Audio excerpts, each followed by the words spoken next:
ইউচিচিৰ বিৰুদ্ধে এবাৰ জাঙুৰ খাই উঠিছে অসম ৰাজ্যিক জমিয়ত উলেমাই। এই মুহূৰ্তত শেহতীয়া আপডেট আমি লাভ কৰিছো যে ইউচিচি এখন বিকলাংগ আইন আৰু এই আইন আমি কোনোপধ্যেই নামানো। আমাৰ ধৰ্মীয় ৰীতি নীতি পৰম্পৰাত আঘাত সানিছে ইউচিচি অৰ্থাৎ ইউনিফৰ্ম চিভিল কোডে। ইউনিফৰ্ম চিভিল কোড যদি সকলোৰে বাবে সমান তেনেহ'লে 6 শিডিউলক কিয় বাদ দিয়া হৈছে, কিয় জনগোষ্ঠীয় লোকসকলক বাদ দিছে ৰাজ্য চৰকাৰে, এই প্ৰশ্ন কৰিছে অসম জমিয়তে। ৰাজ্যিক জমিয়তে এই মুহূৰ্তত বহু প্ৰশ্ন উত্থাপন কৰি ক'লে যে যদি প্ৰয়োজন হয় আমি ন্যায়ালয়ৰ দ্বাৰস্থ হ'ম, ৰাষ্ট্ৰপতিৰ ওচৰলৈ পত্ৰ লিখিম বুলি এই মুহূৰ্তত হুংকাৰ দিছে ৰাজ্যিক জমিয়তে। লৈ আহিছো সবিস্তাৰ এই মুহূৰ্তত আটাইতকৈ ডাঙৰ আপডেট। ইউচিচিৰ বিৰুদ্ধে এবাৰ অসম ৰাজ্যিক জমিয়তে জাঙুৰ খাই উঠিছে। ইউচিচি নমনাৰ হুংকাৰ দিছে অসম ৰাজ্যিক জমিয়ত উলেমাই। শেহতীয়াকৈ তেওঁলোকে সংবাদমেল সংবোধন কৰিছিল। সংবাদমেল যোগে যুক্তি দৰ্শাইছে অসম জমিয়তে। তেওঁলোকে ক'লে কোনোপধ্যে আমি ইউচিচি মানি ল'ব নোৱাৰো। হাতীগাঁৱৰ জমিয়তৰ মুখ্য কাৰ্যালয়ত সংবাদমেল সংবোধন কৰিছিল তেওঁলোকে। বহু যুক্তি তেওঁলোকে দৰ্শাইছে। ইউচিচি আইনৰ তীব্ৰ বিৰোধিতা কৰিছে জমিয়তে। কোনোপধ্যে আমি ইউচিচি মানি ল'ব নোৱাৰো। পাৰ্চনেল ল' বৰ্ডে কাম কৰিবই লাগিব। প্ৰয়োজন অনুসৰি ন্যায়ালয়ৰ দ্বাৰস্থ হ'ব জমিয়ত উলেমা। এই হুংকাৰ তেওঁলোকে দিছে। ইউচিচি প্ৰণয়ন কৰিলে জনগোষ্ঠীসমূহৰ নিজস্ব স্বকীয়তাৰ ৰীতি নীতি পৰম্পৰা আদিৰ প্ৰতি বাধা আহিব বুলি তেওঁলোকে যুক্তি দৰ্শাইছে। জমিয়তৰ মতে ইউচিচি এখন কলা আৰু স্বেচ্ছাচাৰী আইন। কোনোপধ্যে এই আইন আমি মানি ল'ব নোৱাৰো মুছলমান লোকসকলে। যদিহে ইমান ভাল আইন তেন্তে দেশৰ সকলোৰে পক্ষে কিয় পাছ কৰা নহ'ল? যদিহে ইমান ভাল আইন তেনেহ'লে এই আইনৰ আওতাৰ পৰা একাংশ নাগৰিকক কিয় আঁতৰাই ৰখা হৈছে বুলি প্ৰশ্ন কৰিছে জমিয়তে। কিয় ষষ্ঠ অনুসূচীৰ অন্তৰ্গত লোকসকলক আঁতৰাই ৰখা হৈছে এই ইউচিচিৰ পৰা? একাংশ জাতি জনগোষ্ঠীৰ নীতি নিয়ম অন্য জাতি জনগোষ্ঠীৰ ওপৰত জাপি দিব খুজিছে বুলিও যুক্তি দৰ্শাইছে।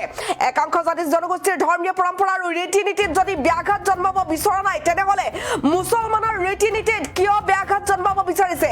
কিয় মুছলমানৰ ধৰ্মীয় পৰম্পৰা ৰীতি নীতিত ব্যাঘাত জন্মাইছে? ইউচিচি জাপি দি ৰাষ্ট্ৰপতিৰ ওচৰত স্মাৰক পত্ৰ দাখিল কৰি উচ্চ ন্যায়ালয়ৰ দ্বাৰস্থ হোৱাৰ হুংকাৰ দিছে জমিয়তে। এই মুহূৰ্তৰ আটাইতকৈ ডাঙৰ আপডেট আমি জনাই আছো। ইউচিচি এখন বিকলাংগ আইন, এই বিকলাংগ আইনখন অসমক জাপি দিবলৈ লৈছে। আমি কোনোপধ্যে ইউচিচি নামানো, ইউচিচি নমনাৰ হুংকাৰ দিছে অসম ৰাজ্যিক জমিয়তে।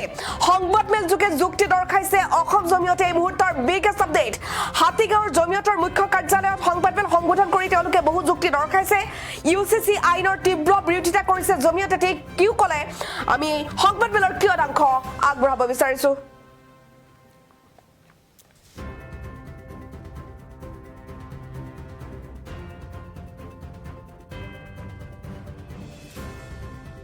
তেখেতসকলে হেণ্ডিকেপ্ট এটা বিল পেছ কৰি আছে উত্তৰাখণ্ড, গোৱা আৰু গুজৰাটৰ দৰে অসমৰ মুখ্যমন্ত্ৰী। ইউনিফৰ্ম চিভিল কোড 2026 বিল ইতিমধ্যে পাছ কৰিলে আৰু সেই বিষয়ে আমাৰ মতামত কি সেইখিনি কথা আপোনালোকৰ সন্মুখত ৰাখিছে। আমি অসম ৰাজ্যিক জমিয়ত উলামা মৌলানা বদৰুদ্দিন আজমল চাহাব নেতৃত্বাধীন জমিয়ত উলামাৰ ফালৰ পৰা ইয়াৰ বিৰোধিতা কৰিছোঁ আৰু এইটো কলা আইন বুলি আমি অভিহিত কৰিছোঁ। আৰু এইটো আপোনাৰ ইউনিফৰ্ম চিভিল কোড নহয়, এইটো এটা হেণ্ডিকেপ্ট আইন তেখেতে মাননীয় মুখ্যমন্ত্ৰী আনিছে। ইউনিফৰ্ম চিভিল কোডৰ যিটো তেখেতে কৈছে আৰ্টিকেল 24ৰ যিটো দোহাই দিছে, কিন্তু আৰ্টিকেল 24ত যিখিনি পৰামৰ্শ দিয়া আছে ভাৰতবৰ্ষৰ সমূহ নাগৰিকৰ কাৰণে সেই কথাখিনি কৰিব পৰা অৱস্থা যেতিয়া আহিব তেতিয়াহে সেই বিষয়ে কোনো চিন্তা কৰিব পাৰে। কিন্তু আমি লক্ষ্য কৰিছোঁ বিভিন্ন ৰাজ্যৰ দৰে উত্তৰাখণ্ড, গোৱা বা গুজৰাটৰ দৰে অসমেও 15-16% চিটিজেনক এই আইনৰ আওতাৰ বাহিৰত ৰাখিছে। ইয়াৰ দ্বাৰা বুজায় যে তেখেতসকলৰ ইউনিফৰ্ম চিভিল কোড অনা উদ্দেশ্য নহয়। তেখেতসকলে কোনো এটা জনগোষ্ঠীক টাৰ্গেট কৰি অন্য জনগোষ্ঠীৰ আইন কানুনখিনি তেখেতসকলৰ ওপৰত জাপি দি মজবুৰ কৰিব বিচাৰিছে। এইটোৱে এই চৰকাৰৰ লক্ষ্য আৰু মই ভাবোঁ এইটো গণতন্ত্ৰ বিৰোধী, এইটো আপোনাৰ আমাৰ সংবিধান বিৰোধী। তাৰ কাৰণে আমি অসম ৰাজ্যিক জমিয়ত উলামাই ইয়াৰ বিৰোধিতা কৰিছোঁ। ইউনিফৰ্ম বুলিলেই মানে সমান, মানে uniform for all citizens of India হ'ব লাগে। কিন্তু আপোনালোকে লক্ষ্য কৰিছে ভাৰতবৰ্ষত, গোটেই ভাৰতবৰ্ষত এই আইন অনাৰ বিজেপিৰ মানসিকতা নাই। তেখেতসকলে নোৱাৰে, সেই পৰিৱেশো নাই আৰু বাস্তৱো নহয়, এইটো যুক্তিসংগতও নহয়। এই কথা বিজেপিও কিজানি বুজি পায়। তাৰ কাৰণে তেখেতসকলে পাৰ্লিয়ামেণ্টত এই আইনখন অনাৰ চেষ্টা কৰা নাই বা তেখেতসকলে এই বিল পাৰ্লিয়ামেণ্টত কিন্তু তেখেতসকলে উত্থাপন কৰা নাই। কিছুমান ৰাজ্য ভেদে তেখেতসকলৰ যিটো বিজেপিৰ জুমলা, সেই জুমলাটো ইমপ্লিমেণ্টেশ্যনৰ কাৰণে কিছুমান ৰাজ্যৰ মুখ্যমন্ত্ৰীক হয়তো তেখেতসকলে ডিৰেকশ্যন দিছে আৰু তাত তেখেতসকলে হেণ্ডিকেপ্ট এটা বিল পেছ কৰি আছে উত্তৰাখণ্ড গোৱা আৰু গুজৰাটৰ দৰে অসমৰ মুখ্যমন্ত্ৰীও হেণ্ডিকেপ্ট মই এইকাৰণে কৈছোঁ যে অসমত 3,40,00,000 জনসংখ্যা যদি ইউনিফৰ্ম চিভিল কোড বুলি তেখেতে নাম দিছে তে 3,40,00,000 জনসংখ্যাৰ কাৰণে এই বিলটো আনিব লাগিছিল কিন্তু তেখেতে কিন্তু 3,40,00,000 জনসংখ্যাৰ কাৰণে এই বিলটো অনা নাই প্ৰাইমাৰীলি তেখেতে কি কৰিছে ইয়াৰ পৰা 15-16% মানুহক বাদ থৈ দিছে যে এইসকলৰ কাৰণে আইন নহয় যদি সেইসকলৰ আইন নহয় আমাৰ আপোনাৰ ট্ৰাইবেল ভাইসকলক ইয়াৰ পৰা এক্সামশ্যন কৰিছে ঠিক আছে কিহৰ কাৰণে কৰিছে তেখেতসকলৰ ধৰ্মীয় ৰীতি নীতি বা তেখেতসকলৰ কাষ্টম ট্ৰেডিশ্যন তাত আপোনাৰ তেখেতে হাত দিব বিচৰা নাই তাৰ কাৰণে কৰিছে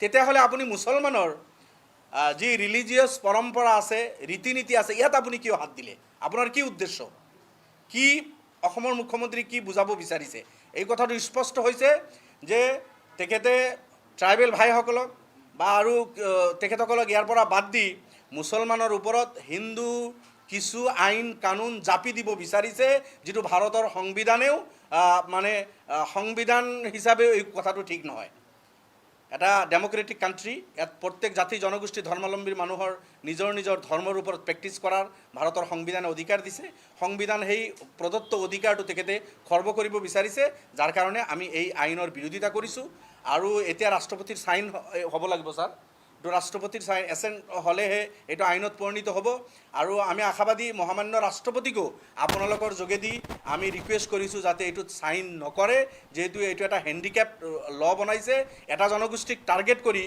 অন্য কিছু জাতি জনগোষ্ঠীৰ নিয়মাৱলী ইম্প'জ কৰিব বিচাৰিছে আৰু এইটো ভাৰতৰ ডেমক্ৰেটিকৰ চৰিত্ৰৰ বিৰুদ্ধে গৈছে আৰু ভাৰতৰ সংবিধানৰ বিৰুদ্ধে গৈছে সেইকাৰণে মহামান্য ৰাষ্ট্ৰপতিকো আমি আপোনালোকৰ যোগেদি অনুৰোধ কৰিছোঁ তেখেতে যাতে চাইন নকৰে আৰু আমি তেখেতকো মেমৰেণ্ডাম দিম যাতে ইয়াত চাইন নকৰে ইয়াৰ পিছতো যদি হৈ যায় নিশ্চিতভাৱে আমি কোৰ্টত যাম আৰু হাইকোৰ্টৰ পৰা আৰম্ভ কৰি সুপ্ৰিম কোৰ্টলৈকে যোৱাৰ জেগা আছে আল্টিমেট ঠাই আমি কোৰ্টত গৈ ইয়াৰ কাৰণে আমি আইনী যুঁজ দিম আৰু আমি আশাবাদী আমি জাষ্টিছ পাম এইখিনিয়ে কথা অসমত যিটো ইউনিফৰ্ম চিভিল কোড 2026 বিল ইতিমধ্যে পাছ কৰিলে আৰু সেই বিষয়ে আমাৰ মতামত কি সেইখিনি কথা আপোনালোকৰ সন্মুখত ৰাখিছে আমি অসম ৰাজ্যিক জমিয়ত উলামা মৌলানা বদৰুদ্দিন আজমল সাহেব নেতৃত্বাধীন জমিয়ত উলামাৰ ফালৰ পৰা ইয়াৰ বিৰোধিতা কৰিছোঁ আৰু এইটো কলা আইন বুলি আমি অভিহিত কৰিছোঁ আৰু এইটো আপোনাৰ